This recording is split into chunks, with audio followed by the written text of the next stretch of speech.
Thinking object-oriented. Introduction. Object-oriented programming has become extremely popular in the past few years.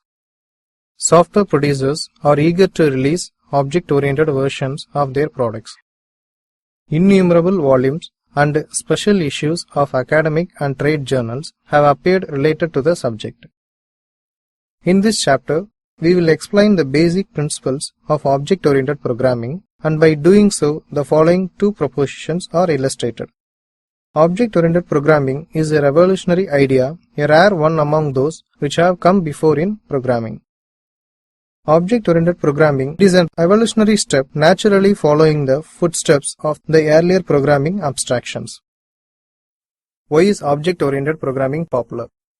There are several important reasons for the object-oriented programming to become the dominant programming paradigm in the past 2 decades. Object-oriented programming is widely used to solve complex tasks. It provides a form of abstraction that apply with the techniques with which people use to solve problems in their day-to-day life. Object-oriented techniques are mainly used to create the complex software systems. Even though the best tools are available to become proficient in programming languages requires several aspects like talent, creativity, intelligence, logic, the ability to build and use abstractions, and experience. Object-oriented programming is a novel way of thinking about what it means to compute about how we can structure information and impart our intentions both to each other and to the machine. A new paradigm. Object-oriented programming is frequently identified as a new programming paradigm.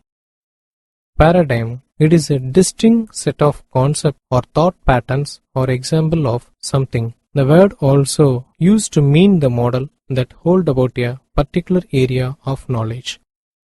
Other programming paradigms include the imperative programming paradigm, languages such as Pascal or C.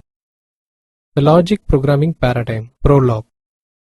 The functional programming paradigm, ML or Haskell.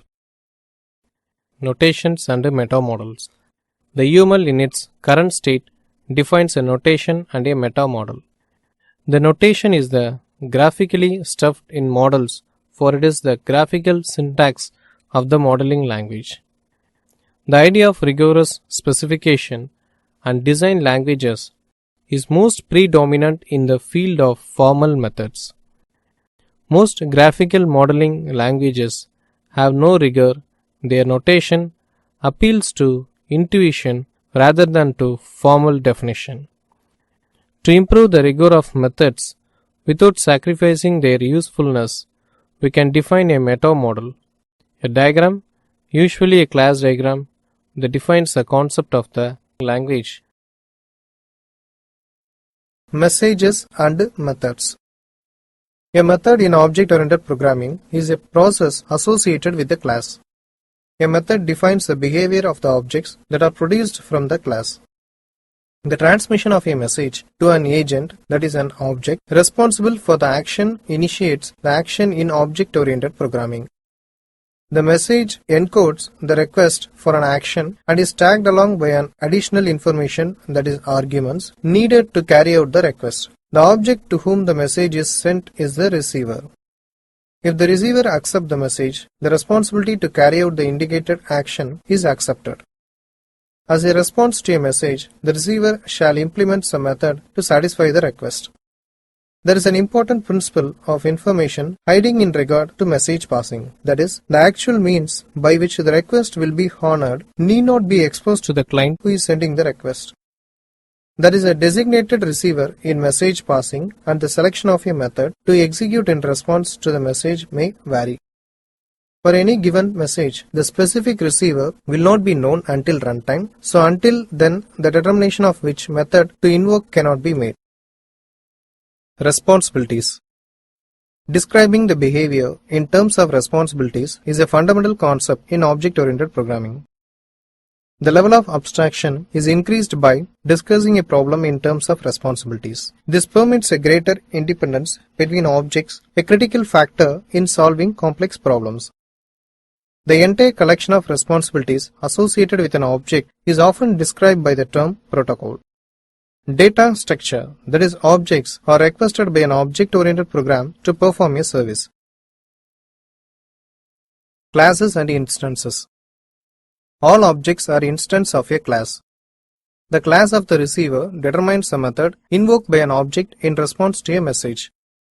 In response to similar messages, all objects of a given class use the same method. Example. In the previous example, although Sharma has only dealt with Verma a few times, Sharma has a rough idea of the transaction that will occur inside Verma's flower shop. Sharma is able to certain speculations based on his previous experience with the other florist, and hence Sharma can expect that Verma, being an instance of this category, will fit the general pattern. To represent the category of all florists, we can use the term florist. In this example, florist represents a class. Verma is one of the florists, and hence he represents an object that is an instance of a class florist. Class hierarchies, inheritance. Classes can be organized into hierarchical inheritance structure. A child class is a subclass which inherits attributes from a parent class which is higher in the tree. A parent class is a superclass. This figure shows the classification from the field of biology listed in a hierarchical tree-like structure with more abstract classes, that is parent class, listed near the top of the tree, and more specific classes, that is child class, and finally individuals are listed near the bottom of the tree. Inception and elaboration. Inception. During the inception phase, you work out the business case for the project, roughly how much it will cost and how much it will bring in, and get a sense of the project scope. Inception should be a few days' work to consider whether worth of a few months. Work in deeper investigation during elaboration.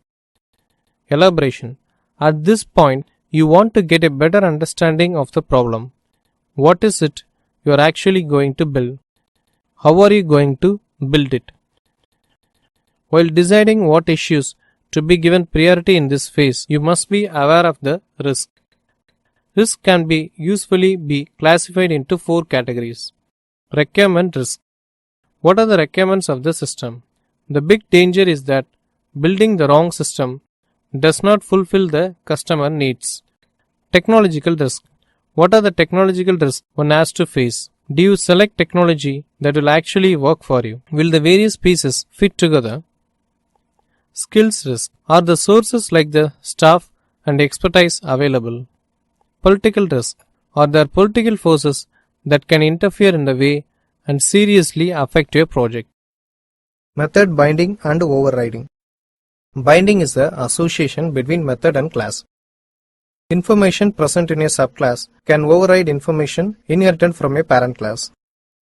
Most often, implementation of this approach takes the form of a method in a subclass having the same name as a method in the parent class, combined with a rule for how the search for a method to match a specific message is conducted. With the class of the receiver, the search for a method to invoke in response to a given message begins. The search is conducted in the parent class of this class if no appropriate method is found. The search continues up towards the parent class chain until either a method is found or the parent class chain is exhausted. If methods with the same name can be found higher in the class hierarchy, the method executed is said to override the inherited behavior. Summary. Summary of object-oriented concept. Everything is an object. Computation is performed by objects communicating with each other, requesting that other objects perform actions.